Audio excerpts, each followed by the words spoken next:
everybody. Welcome to ICC's Game of the Week, with your host as always, Joel Benjamin.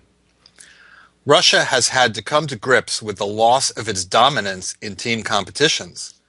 In the 2015 European Team Championships, they were able to turn back the clock, winning the gold in both the open and women's divisions. The absence of Kramnik did not hurt as the team performed especially solidly, losing only a total of 2 games. Evgeny Tomashevsky contributed with 4.5 out of 7, highlighted by a key 6th-round victory over Mikheil Mchedlishvili of Georgia. That game featured a strategical battle in one of the most important structures in chess, the isolated d-pawn. The advanced d4 to d5, as it typically does, loomed in many important variations. But when it finally made its appearance, the end was near. Okay, so bit of a tongue twister. Tomashevsky, Mchedlishvili. It's not so ding by any means. Much harder on the tongue, but here we go. c4, c6. So Mchedlishvili wants a Slav defense, and some players who like to play the Panov variation of the Caro-Kann would play e4 here. So if you have an opponent that plays a Slav and the Caro-Kann, and they often go together, then they'll probably won't mind that too much. But otherwise, you have to be prepared for that Panov attack, Caro-Kann type thing after e4. But Tomashevsky is really not that kind of player. Is kind of a more of a slow build-up kind of guy. So he just transposes it into Slav. And Mchedlishvili takes. He does not go for the Moran or the Chebanenko, which are very popular now. And Tomashevsky just plays the standard a4 because otherwise black would play b5. It would be perhaps a gambit for white.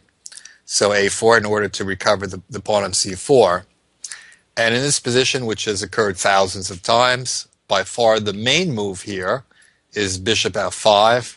Certainly not the only move, but the main move, at which point white has a choice between e3, which is kind of old reliable, and knight e5, which I would say that probably over the years has been taken its place as the more critical of the two moves, and there's many branches from there, knight d7, e6, etc. But Mchedlishvili plays e6.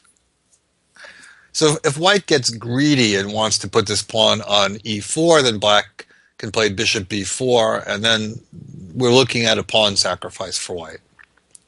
So Tomashevsky just plays pawn 1 square, so he's going to get back the pawn.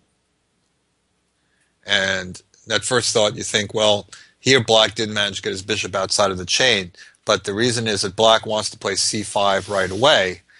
And after bishop takes c4, we get a position that might kind of ring a bell, even if you've never seen this move order. It's basically a queen's gambit accepted. And white has an extra tempo. The tempo that black has lost is the pawn to a6.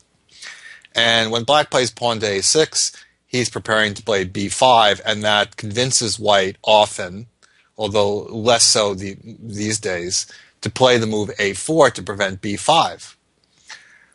So a6 certainly serves a purpose to coax that pawn to a4, but given that that pawn has come to a4 already, it's not clear whether black really needs to move a6 all that much. Yeah, there will be some variations where he does.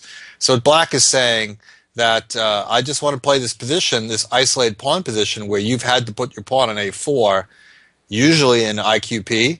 You want to put your pawn on a3 to cover the b4 square. So black will have that square later. But it's not all that amazing for black because the move a4 might actually have some useful applications. We're actually going to see that in the game. So white castles, and black takes on d4.